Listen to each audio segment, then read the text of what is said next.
It's been an absolutely fabulous week. It's a lovely location. The people here, I think the size of this, we all agree, is really good for nice interactions, and it's clear that everyone's passionate about their work. So thank you very much for allowing me to be a part of this. Sundar is a tough act to follow. I'm going to try to do the best I can. And what I'm going to talk to you about today is a little bit about what he introduced us to, and then adding some cohesion in there as well. So I'd like to begin just by looking at this, these different modeling scales that we've all been talking about. And this is just a different form of the same sort that we've seen earlier this week. And what I'd like to talk about today are a couple of things we've been doing to bridge scales. And we've been using typically these three models. I'm going to leave this part to Sundar and the filtering. And when we speak about this, there are a couple of different things we can get from this. I feel like I'm a little too close to see my own slides. I'm going to move over here. Excuse me. And if we go from left to right, so going from smaller scale to larger scale models, what we can use that for is to drive model development. That's the sort of thing Hrenya talked about earlier this week in the neural net modeling to go to larger scales. We can also look at this from another direction, and that's using these smaller scale simulations to actually validate. And I'm going to use the word validate loosely. After Sham's talk yesterday, I was going to put quotes around all my validation, and I just have it too much throughout this presentation, so I decided not to do that. So please just put your own quotes around the validation here. But we can also use this to validate models. And it looks like something is missing here. This says via simulation data and experimental data. And I'm going to talk about validating it using both, because both of them are clearly important. So what phenomena are we interested in? If we want to develop these models and test their different scales, as well as validate them, what we're interested in is in inhomogeneities and concentration. And I think Sundar gave a really great introduction as to why those are so important for us in industrial scale. And from just an academic, if we ask ourselves academically as well, it's interesting because when we're scaling down, or scaling up I should say, we're removing by averaging those inhomogeneities. So we want to make sure we capture them well. So it's an ideal test system to making sure we're doing the averaging and the transferring of scales correctly. And here I've shown several simulations. This is the very early work of Goldhirsch seeing clustering in a granular system. This is DEM simulations. This is experiments from a fluidized bed. This is work from Heinrich Jaeger's group at the University of Chicago looking at a falling stream. These are experiments from L.S. Phan's group, and these are corresponding DEM simulations and two fluid model simulations that I had done in conjunction with Srikant Panala, looking at flow over heat exchangers tubes for concentrating solar power. And in all of these, you see these instabilities, you see clustering. It's omnipresent in the sorts of real systems we're interested in. And this is for non-cohesive flows. Clearly, if we start to add cohesion, this looks a little bit different. So here, this is just a CFD DEM simulation, gas and solids going up, periodic walls. This is what I'll refer to as hydrodynamic clustering. Over here, we don't have cohesion. We add cohesion. The colors here represent larger agglomerates. We see that those larger agglomerates will form. They'll start to have a different slip velocity with the gas than the rest of the suspension, some of them actually going downward because they're forming larger particles. Okay? And so these are the sorts of things we're interested in predicting. So how good are we at this right now? In industry, how are they trying to predict something like entrainment? So let's just look at gas and solids going up a riser section. So this is strictly hydrodynamics. And look at empirical correlations for particle entrainment. So that's how much particles are carried out. And this is characterized by an entrainment rate constant versus the normalized gas velocity. And I want to point out here, in case you didn't notice it, the y-axis is logarithmic. These are orders of magnitude apart. This was a recent review we did just a year ago. And there's a couple outliers, sure, but even where there's not outliers, we're bridging about 5 orders of magnitude. This is clearly not within engineering accuracy, no matter how you define it. And so this is the sort of knowledge gap we want to overcome. And we have a long way to go. The good thing about this is we all feel like we have a lot of good brains in the room, and we can make this better. Can we solve it in Probably not that many orders of magnitude, but that's kind of what we're gearing towards. So with that in mind, what I'd like to do today is instead of talk to you kind of end-to-end on one of our projects, talk to you about several projects where we've tried to bridge scales between the different scales of models. And I'm not going to talk about the industrial size, the sorts of filtered models that Sundar was talking about, but I'll go down from DNS, we'll have some DEM, and we'll have two fluid models as well. And I'll talk to you about how we're trying to bridge those scales and validate those models. So in the first case I'm going to talk about non-cohesive systems and just hydrodynamic clustering. And Sundar referred to this as his kinetic theory data, or the two fluid models I'm referring to it as inputs to his filtered models, is God-given data. We actually want to check to see if God is giving us good data. And so that's the model validation part I'll talk about first. For those of you who were at ICM that just referred to it, there's going to be a little bit of repeat for 3 or 4 slides, but then I promise new stuff for the rest of you, since this is a little bit of a sampling. Then we're going to switch to agglomerate cohesive flows, where we have agglomeration. And we're going to talk about how DEM, or particle-particle model, is an absolute necessity in doing it well in terms of driving model development up to the next level, and that is the two-fluid model. It gives us physical insight, but we also need it to drive those closures. We're then going to talk about, because this is so important, that particle-particle cohesion, and being able to predict correctly how we validate that. We're going to validate on a particle level using atomic force microscopy, but then we want to see if it also does well in a many particle system, and so we're going to look at a fluidized bed to see how it does. And then finally, we're going to talk about, well, once we incorporate all of this and build this two-fluid model for cohesive particles, how are we going to validate that? It's going to be two-step. We're first going to use what I call ideal or clean data from CFD DEM simulation. And then we're actually, this is work in progress. I can tell you a little bit about the experiments getting some data from riser flow on agglomerations. So with that, I'm going to go ahead and start again in the non-cohesive systems, the sorts of hydrodynamic clusters that Sundar just introduced you to. Here are the governing equations. I think everyone here is very familiar with them. There are a lot of them out there in the literature. We're using a recent set that we developed in conjunction with some of our collaborators. A unique aspect of this set for anyone who may be interested is that when we're starting at the level of the Engskog equation, we actually included a drag force which had a chaotic term in it, and then carried that through all the way to calculations to get our closures. But what I'm going to talk to you about is bigger than just this one set of closures, if you will. It's really about how well we can describe clusters using the two-fluid model. Is God giving us good data, essentially? So continuum theory, the key assumptions here when we develop these sorts of theories are monodispersed frictionless spheres. They're binary, instantaneous, they're inelastic. This is characterized via restitution coefficient. Everyone's familiar with this. So this is the same as DNS. Remember, we're going to compare this initially to DNS data. I put an apple here. My group tells me that I use 2 phrases more than anything else when interacting with them. One is I always want apples to apples comparisons. And so that's why my apple's here. You'll see it appear several times because I really want to ensure I'm doing apples to apples comparisons. And the other one is no adjustable parameters. You'll see that a couple of times here as well. So apparently all of my advising is boiled down to those 2 phrases. I hope it's not that simple. And then we have, so this is all good. This is apples to apples, but then we have some assumptions in the kinetic theory-based derivation which are not present in DNS, okay?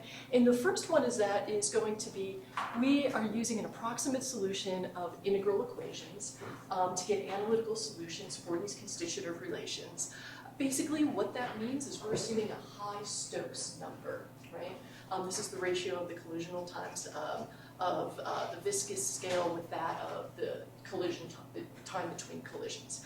And so this is basically why we only feel comfortable applying kinetic theory models to gas-solid flows and not liquid-solid flows. That's a little broadly speaking, but that's kind of an easy demarcation to think of. The second assumption, which isn't talked about as much, but is really important in the context of clustering, is that we're using Navier-Stokes order closure for all of our fluxes, whether it's the heat flux, whether it's the stress, etc. And what that means when doing that derivation is we're making an assumption of a low Knudsen number. The Knudsen number is the mean free path of our solid particles over a length scale associated with gradient. So let's say our mean gradient field, light concentration, is changing 20%. the length scale associated with that is going to be much larger if we don't have large gradients in the system. So this is why this is often referred to as just a small gradient system, or small gradient assumption, excuse me, that low Knudsen number. They kind of go hand in hand. So why is that a concern? We always use that for Stokes order. We never really talk about it or think about it too much. We focus a little bit more on the Stokes number. And that's particularly important if we think about clusters, because what a cluster is by definition is a very high concentration of particles surrounded by a dilute region. And over that interface, we're going to have a high gradient of solids concentration. We're going to have large gradients. It seems, or at least it's potentially worrisome, that we're going to break down the small gradient assumption. Okay? So what we really wanted to do with this work is see how good kinetic theory models were at predicting clustering by validating them, or comparing them, I should say, with DNS data. Because these models are used so often in filtered models or to predict larger scale systems, and we believe them. So we want to say, gosh, how good are they? Especially because this assumption looks a little bit worrisome. And all of this is different than DNS. So when we do a comparison of the two fluid model predictions to DNS, we're basically testing these two assumptions. Okay, so we can isolate those. So what systems are we looking at? Early, a former PhD student of mine looked at the homogeneous cooling. I'm not going to talk about that today. We were only looking at the onset of clustering, so these large concentration gradients hadn't developed. That's the important part. That's why we wanted to start looking at unbounded fluidization. So for the two fluid models, we're using the open source software developed at NETL, which is MFIX. This is gas solid. It's a full transient solution of all those equations that I showed to you earlier. And so what we want to know here is we have sustained a kind of a statistical steady state of clusters. How good does the two fluid model compare to our DNS data? So with that in mind, first is just qualitative. This is the first check. If you don't match this, you don't want to go any further with the quantitative. We're looking at different density ratios. This is at a given Archimedes number and a given concentration. These are just representative plots. We see excellent qualitative agreement as we increase the density ratio. So that's a good sign. But of course, we're interested in quantitatively. We don't want to just believe our eyes in this. And so what we're looking at here is the sedimenting Reynolds number versus density ratio. These four plots are for different solids concentrations. The important part to keep in mind here is I can determine the Stokes number, which is essentially here I showed it's the ratio of the appropriate collision time and viscous time, so the two time scales. And that's marked by this vertical line. So to the right of the vertical line is the high Stokes number. And we see that's where we're getting really nice comparisons quantitatively with the DNS data. To the left, not so much. That's okay, it was almost expected, right? We have a high Stokes theory, and so at high Stokes number, it performs very well. So that's consistent with that first assumption of the two fluid model associated with Stokes number. We're also looking at the demarcation between the dynamic and plug regime. This is for different density ratios, a couple different Archimedes numbers. The points here refer to the DNS data. The lines connecting these other dots refer to our two fluid model. And again, you see relatively good quantitative comparison of that regime demarcation. We've also looked at fluctuating velocities as well. I'm not going to show those just in the interest of time. But quantitatively, we feel good about the comparisons between the DNS and the two fluid model. So now the question is, well, what about that second assumption, the Knudsen number? And if we look here, these are just snapshots of the Knudsen number associated with different fields. This is a little hard to see. This is the Knudsen number associated with solids fraction, with a velocity, and then with the granular temperature. And what we find here, so this is the interesting thing, it's the cumulative distribution function of the Knudsen versus the Knudsen number. So this is a log value of Knudsen number, so it's 0, that's a Knudsen number of 1. So I'm going to consider anything above that a high Knudsen number, okay? So we see over a significant portion of the domain, we're violating our low Knudsen number assumption, which is curious because we know that was an assumption of the two fluid model, yet the two fluid model is still predicting very well. So as scientists, it gives us a little pause. As engineers, we welcome it. There's no way we want to go to a Burnett order or super Burnett order system. And if we look to our comrades in rarefied gases, they've actually known this and use it to their advantage for a long time. It's well known in their community that a Navier-Stokes order works well beyond its assumed range of validity based just on the strict assumptions that went into the theory. So they also perform well at much higher Newton number than expected. So this is a good thing. Again, it might not be as satisfying as we like, but I'd take that answer over us not getting good quantitative comparisons. Okay, so that is again an overview of what we've done to use DNS to give us confidence in the predictive ability of two-fluid model to predict clustering quantitatively, which to the best of our knowledge hadn't been shown before. So now I'm going to switch to cohesive systems. And I first want to introduce cohesion, and I've started a bit of a new endeavor this year. I have a beehive in my backyard, about 50,000 bees back home. I'm checking their temperature, actually. We got an all nice remote sensor and things on here. But at any rate, bees are fascinating for so many ways, but they are related to cohesion and all the types of cohesion we see in industry. And that is pollen spores are on the average size of 5 to 50 microns, so they clearly experience van der Waals forces. This is a honeybee right here. It turns out honeybees are slightly positively charged after flying through the air. They land on a flower. The pollen is slightly negatively charged. So you see when they land on it, this is a bumblebee, I'm sorry, not a honeybee. All the pollen just goes on its back and then it kind of collects it from its back. Honeybees, which are to the right, again, this was a bumblebee, this is a honeybee, is a little bit different. It actually collects the pollen in its back leg. It has kind of a hairy back leg, it licks it, and so it sticks the pollen on and you have liquid bridging, which is important. Okay, so I'm not getting funding for any of my bee endeavors. So this is where funding comes from in each of these, and I don't have to explain these. This is the only one that might need explanation. EPI is an electrostatic particle ionization device, which is important for people who have farms to remove the bad stuff out of the air so you have happy pigs instead of sad pigs. I got that off of one of the manufacturer's websites. But at any rate, so back to the science. So the big picture here in terms of continuum modeling of cohesive particles, we have the same sort of KT balances that we had before. We'll probably need to extend to polydispersity because we're going to have agglomerates of different sizes, but I'm not going to go into those details today.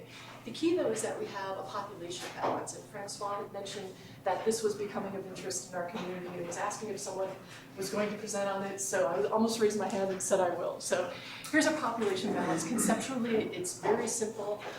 We have the transient convective terms on the left-hand side. These are birth and death terms of an agglomerate of a given size due to aggregation as well as breakage. So these are three just very simple animations showing you what agglomeration looks like, what breakage would look like among particles of different sizes, and when you can have both, two doublets forming a triplet and a singlet. Okay, so that's the kind of mechanics you want to capture in here. So how do we do that? Well, past treatments had said the birth and death are constants. That's clearly an oversimplification. A more fundamental approach was provided by Rodney Fox and his group, and basically here I'm just showing death, but this death rate of size of aggregate I, so I refers to how many primary particles you have in that aggregate, is the summation of a success factor, and this is a fraction of collisions resulting in agglomeration. I'm going to talk more about what goes into that. The rate of collisions per volume, this we can just kind of get from kinetic theory, that's not a hard term. And the number of agglomerates of size I lost during a collision, that just depends on what size agglomerates you have initially colliding with one another. So this is the real key here. It's been assumed to date that the success factor is an arbitrary constant. But that's also an oversimplification, because if we just think of what wetted particles or van der Waals particles, whether or not they're going to agglomerate two particles, it clearly depends on the impact velocity.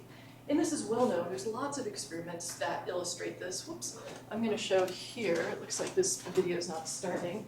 Some work we had done some time ago, and it doesn't look like, oh, there's my mouse. Okay, here we go. We'll get this one going. This was just a pendulum experiment like Newton's cradle, except these particles are wetted. And you see at different velocities. This one doesn't want to go. Oops. I'm not sure why my high velocity is not moving. Let's try that. There we go. that you'll get agglomeration at low velocity, but at high velocity, those liquid bridges just aren't strong enough to keep it together, and you'll get separation. Okay, so clearly our success factor also depends on impact velocity, and we'd like to incorporate that in this model.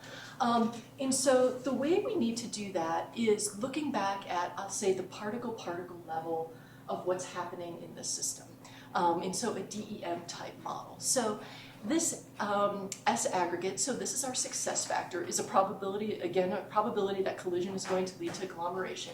So if we look at the impact velocity in its frequency distribution, if this dashed line represents a critical impact velocity for agglomeration, everything under this curve is essentially going to be the gray part, our success factor.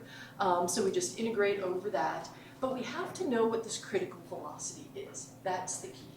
And that depends on the type of cohesion you have, the type of particles you have. So this depends on microscopic level information. And so that's what we need to develop this good DEM model for, even if it's just particle-particle model. And so there's a couple of ways, and I'm actually not going to talk in detail about the pros and cons of using experiments versus a cohesion model. The key is that with experiments, even if you consider the type I showed earlier, the extension to larger agglomerates are complex. So if you want a 5-particle agglomerate and want to be able to control its shape, and a 3-particle agglomerate coming in, and it may be spinning, that's going to be very hard to do experimentally. But we can do that with very controlled DEM simulations of fewer particles. So if we know the cohesion model, we can then do that on our computers. And so that's what we wanted to do, because it overcomes this disadvantage here. The con is that these models are extremely sensitive to input properties, and so the validation is incredibly difficult. And just as an example, if we look at van der Waals forces, we know they're inversely proportional to a separation distance squared. Okay? And roughness is going to impact that separation distance. So if we change roughness just by a nanometer, we can get a much different cohesive force. Okay? So we have to be very careful in developing these sorts of models and validating them, because they're so sensitive to those. So we wanted to do that, and so we wanted to compare it not only to particle-particle cohesion using atomic force microscopy, but then once we felt confident at this level, we also then wanted to put that into a many-particle simulation, a true DEM simulation, if you will, and compare it to what's in the fluidized bed. I'm not going to talk, in the interest of time, a lot about the details of the AFM, because I don't think that's probably as of much interest to this group. I'm happy to when we have some extra time. But let me tell you a little bit about the system we are working with. We have glass particles in 20 to 70 microns, so van der Waals forces are going to be important. We are looking for this DEM type of particle-particle cohesion model, whether we're just talking about 2 or putting them into this many-particle simulation. And we don't want to use any adjustable parameters as inputs to our DEM simulation. So from the micro level for AFM, and again, I'm not going to talk about this, we had to overcome kind of a state of the RLC discrepancy of a factor of 2. We found a couple artifacts in typical way these experiments were done, and we were able to overcome that, so we were able to match the AFM to our model. Then when we put that model in, or put that into a DEM, a many particle simulation, the challenge became that the particle number is really too great in the experimental system to capture via DEM, right? And I'm going to try to give you a feel for that. I'm going to skip this part on the AFM. And so this is our DEM CFD simulation. These are the experiments we have back in CU. So this is about 6 inches in diameter. Our bed height, when it's not fluidized, is about the same. So in the DEM CFD, you know, state of the art, maybe 10 to the 5th, 10 to the 6th particles. Even in the small lab scale, I think this isn't anywhere close to industrial, we have 10 to the 10th particles, right? But I want to validate this van der Waals model for a many particle system. I just don't want to go on AFM. So how do I do that? And to give you an idea of the difference in size disparity, you need everyone to pay attention here. I'm going to downscale this to the actual size relative to this. Okay, so anytime soon, we're not going to be able to make that comparison directly, right? But that's what we want to do. So we asked ourselves, is there a way we can get a measurement that's independent of system size. So we thought about this for a while. In that way, we could do it on the DEM level as well as on the experimental level and feel confident comparing the two. And what we came up with is the defluidization velocity. This was our hypothesis. We know that if it's the fluidization velocity, especially with cohesive systems, it is going to depend on the system size because the particles need to overcome the cohesive force with the distributor plate, at the bottom. There's also friction that you have to overcome at the wall, initial compaction. That all creates an overshoot in this bed pressure drop versus superficial gas velocity, and so that's why we shied away from fluidization. Plus, defluidization is more reflective of the fluidized state, which we're interested in, not the packed state, okay? So we made a hypothesis that defluidization velocity does not depend on system size. So before I give you the answer to that, which I think is in 3 slides, I'm going to tell you a little bit about more of this apples to apples, because we're performing experiments here, and you have someone who's kind of raised on simulations and theory, doing experiments. So LS Fan will probably yell at me later, he can. But what we wanted to do here was make this as close to our simulations as possible, right? We want this apples to apples comparison. So we wanted a relatively monodispersed, so we did PSD of all of the material in our bed. We did it at higher velocities, from being in the bed and going around, it attrited, so we waited until that attrition no longer happened to ensure we had a steady monodisperse bed material. We also looked at sphericity. Now this is interesting, because if I just showed you these, I should have done the same type of social experiment that Sham talked about yesterday. If I just told you to look at these and say, all of you folks who do modeling, do those look like spheres to you? I don't know if Anthony walks here. You know, I would have looked at those and said, yeah, that looks pretty good, right? That's kind of what I want to compare to. Well, it turns out when we did sphericity measurements, and this is just simple MATLAB, all the stuff I'm showing you is really simple, it's not very high tech. It compared the circumference to the surface area and determined sphericity. It turns out the sphericity of these particles is about 0.93. That was important to incorporate in the drag force. So clearly that's something we had to do. It took us a while to figure that out. But at any rate, coefficient of restitution, this is a simple drop test. These are tweezers. This is a glass plate. This is my glass particle. High-speed imaging, we're just measuring the initial height, the rebound height. We have coefficient of restitution. I challenged my postdoc, Casey Lamarche, to be able to get friction coefficients that were cheap and easy to do. She said no problem, so she created this humidity-controlled system. That's important when you're in Colorado because we have about 20% humidity, which I'm sure is different for just about everyone else here. And the friction coefficient depends on humidity. It changed by a factor of 2 with humidity. So this was important for us. And she basically had a glass plate. She glued 4 particles of similar size onto the bottom, slowly rotated it, waited for it to slide. That gives us our static friction. Tracked the velocity with time. That gave us our kinetic friction, so we have direct measurements of that. We have some nice silicate gel in here, so we can control this hygrometer to check the humidity levels. And finally, we checked the humidity in the fluidized bed, also using the hygrometer. So we really went to great pains. It wasn't hard, these measurements, to make sure we had direct inputs and that this was as close as possible to the simulations which we were going to compare to. And we might say, are these detailed characteristics important? They are. So here is the difference in the fluidization, the defluidization velocity with 0% humidity. As we increase the relative humidity, I'm sure a lot of people can operate around here. This is going to give you a significantly different defluidization velocity. This is showing the difference in particle roughness. I don't know if you can appreciate it from where you're at. These are glass beads from the manufacturer. This is an SEM of a 29 micron particle. Then we base etch them to smooth them to see the effects of roughness. And sure enough, even at 0% relative humidity, you get quite a difference in, this is actually a minimum fluidization velocity. It's still on the defluidization curve. Pretend it's this for now, it's just a slight difference. And this is when we had a higher humidity. So that difference in roughness plays an important role for these cohesive systems, whether or not you're running in a humid or less humid environment. So these things do matter if we want to get real accurate measurement. So back to testing our hypothesis. Are we system size independent both in experiments as well as in simulations. And sure enough, in experiments running at these very low humidities, almost monodisperse, approximately spherical glass, we incorporated that with sphericity. We find that we are, these are the experiments just on top of one another for different diameters, different bed heights, we are system size independent.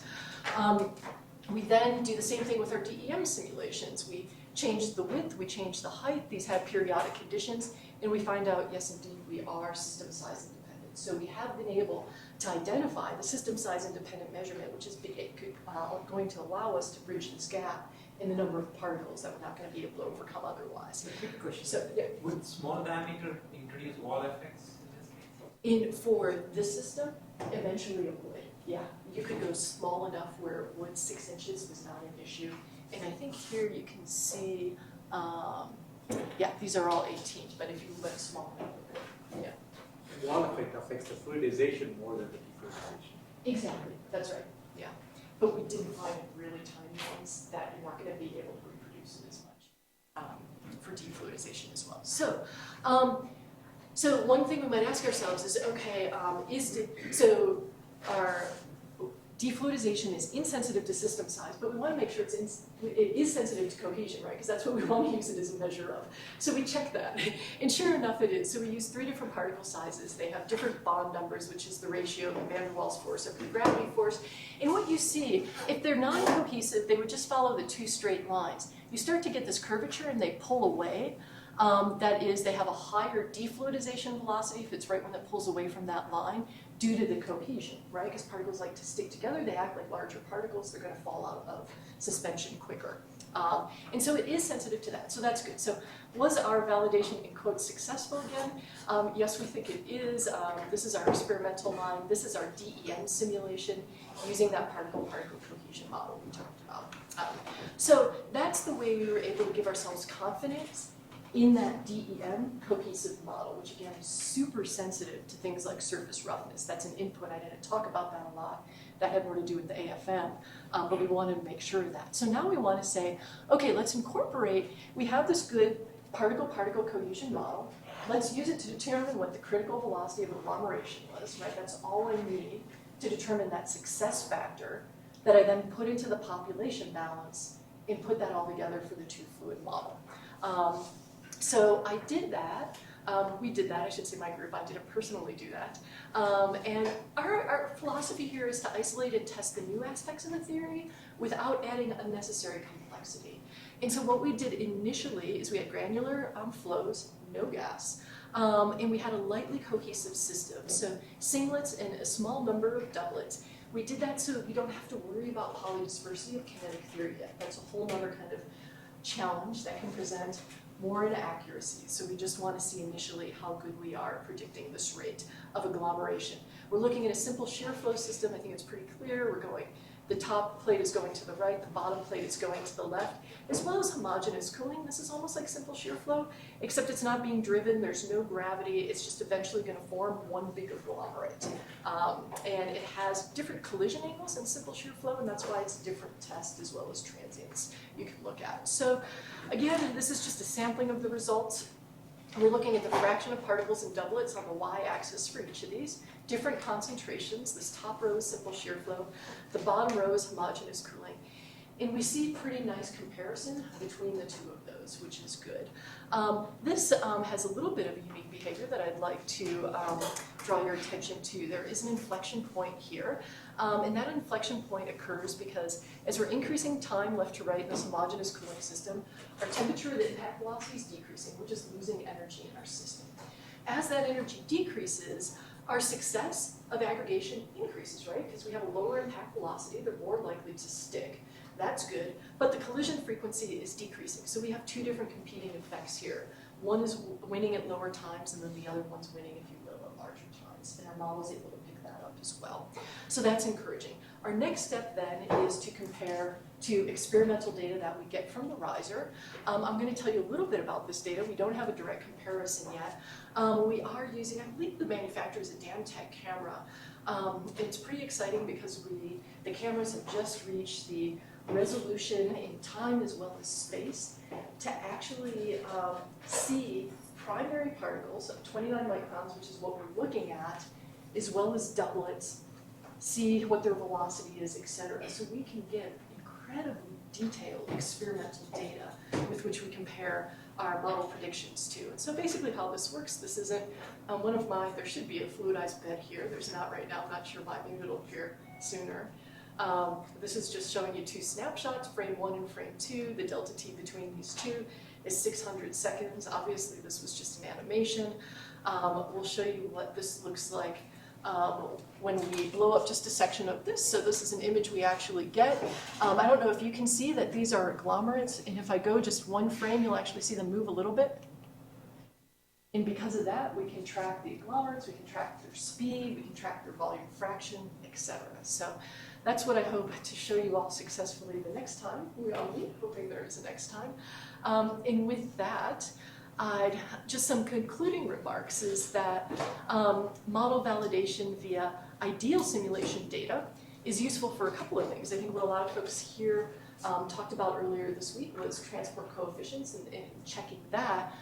We also have to remember that, and this goes back to when we were just talking about hydrodynamic clustering, is there's an assumed form of flux laws, right? We assumed a Navier-Stokes order, and whenever we're using kind of this data-driven approach, to use these very kind of resolved scale simulations to feed larger scale, we're assuming some form of a flux law. And I guess it worked out for us in this case. I just wanted to tell everyone kind of a reminder that it's not just fitting that data, but making sure you have the right form of a flux law as well.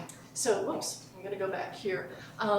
We do a lot of two-step validation. We found that really useful because the ideal simulation data, we can test the continuum assumptions, and then we can make sure we're not cheating reality by also looking at experimental data. But we would like everything we need as a model input to be measured in experiments, and we try to take a lot of care in doing that.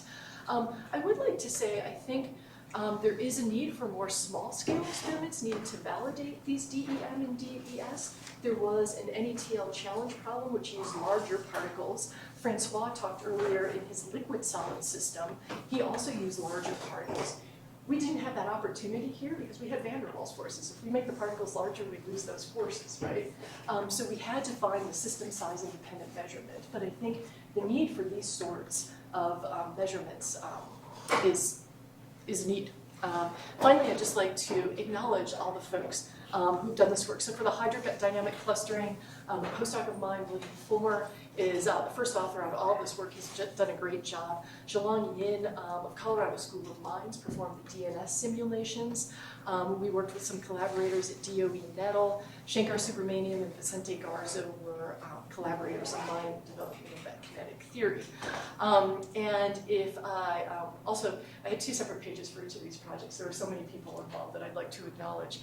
Two of my postdocs, Dr. Casey LaMarche, did all the experimental work on the cohesive. Pei-Yuen Liu did all of the DEM simulations, and Kevin Kellogg is working on that population balance, and lots of undergraduates. Casey just has her own team, and this is Casey's team here.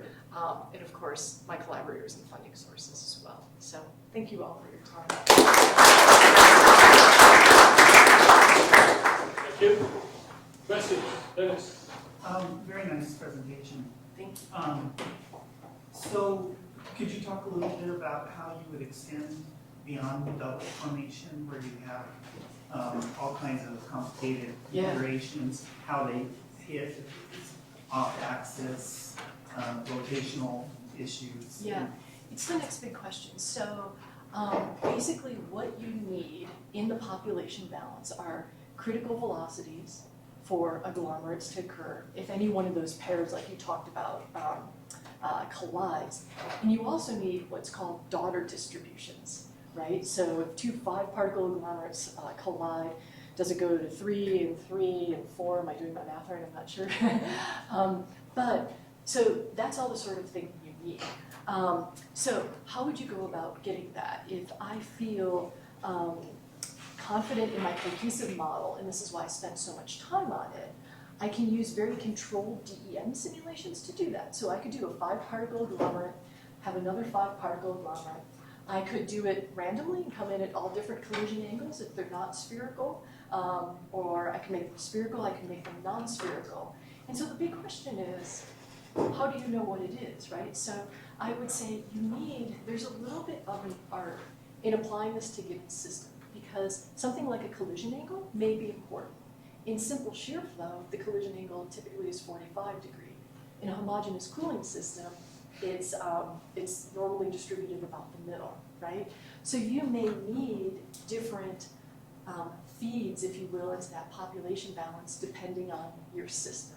That being said, with what we've found so far, we haven't explored it comprehensively, that it isn't incredibly sensitive to those sorts of quantities. We have yet to go to much larger particles and look at shape effects, so I can't answer that, but as far as collision angles, that one we feel is kind of a second order or lesser effect. And then how you would treat those in the kinetic theory, then you have to go to polydisperse, right? Because you need a polydisperse kinetic theory. Martin Sommerfeld has a question. Thank you very much for this nice talk. So we are doing agglomeration since many years, but in the Lagrangian frame of reference. And in that case, we are using an energy balance. If you do that, you compare kinetic energy with dissipated energy and van der Waals energy. And in that case, you will be independent of collision angle. So if you can introduce that into a population balance, it could be more general. Because the critical velocity is something you always have to measure. Right, right. That's why we took such care. An energy balance, okay, you have van der Waals energy, you have limiting deformation pressure, but you also need a restitution ratio. That's some parameters. Right.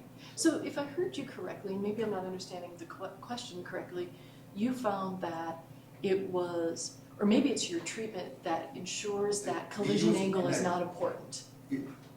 Or no, okay. No. I'm sorry. We use an energy balance to decide on whether agglomeration occurs or not. Mm-hmm. And this energy balance is more general than just taking a critical velocity. And actually, I would argue that the two of those could be mapped to one another.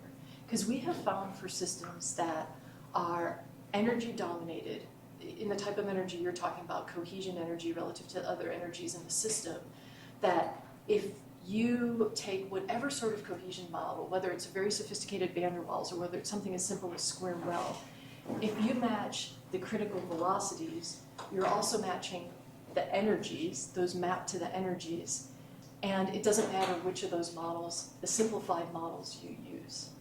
So that had been our finding, and maybe I'm still not understanding your question. But the critical velocity is already an outcome. You have using this energy balance model, you go one step more down, more basic. I guess my question would be... The people did it in bubbly flow.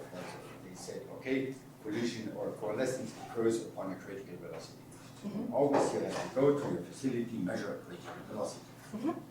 But it's better to reduce or to refine the model and go back a step, a more physical based model. So, this is the energy based model. Yeah, so Where you have the energies involved in a collision. You have kinetic energy, you have dissipated energy, you have van der Waals energy, you can introduce others if you have liquid bridges, and then you compare the energies and decide whether attraction is possible or rebound occurs. And what we found again is that so we account for all the energies you're discussing, the kinetic energy associated with restitution, the cohesive energy, etc. We found that it's less sensitive to the model type. So we've compared van der Waals force models, we've compared square well models with liquid bridging models. If you get the critical velocity right, which is the energy associated or the energy needed for de-agglomeration, then all of those models, regardless of which one you would plug in here, perform similarly. You have to measure always the critical velocity somehow. And we measured the cohesive force. Okay, we can Okay, discuss okay. later. Yeah. Anyone else with a question? I also can understand the effect of humidity. Yeah. You said so when the humidity increased, you saw a significant change in your defluidization. So,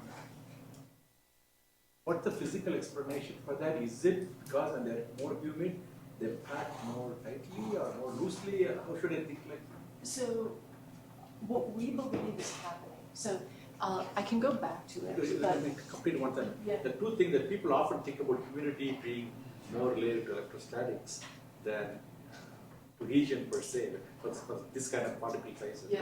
So is it electrostatics that you're dealing with It here? is not, Okay. because we've done the best we can to eliminate electrostatics, and we don't see any visual evidence of it. So it's grounded, we've sprayed the walls with Larostat, we're using glass, not polystyrene.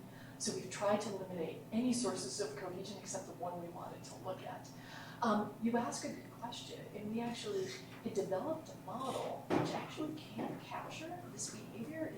It basically assumes that humidity serves as very small capillary ridges, and we're actually able to pick up the effects of roughness on that as well. So that's what I believe physically is happening based on those comparisons that we did. Last question for Anthony Wax. Yeah, just like a comment on that. You showed at some stage that, okay, the size of the system is absolutely enormous in terms of number of particles, and you looked a bit frustrated that you cannot actually perform that simulation in a direct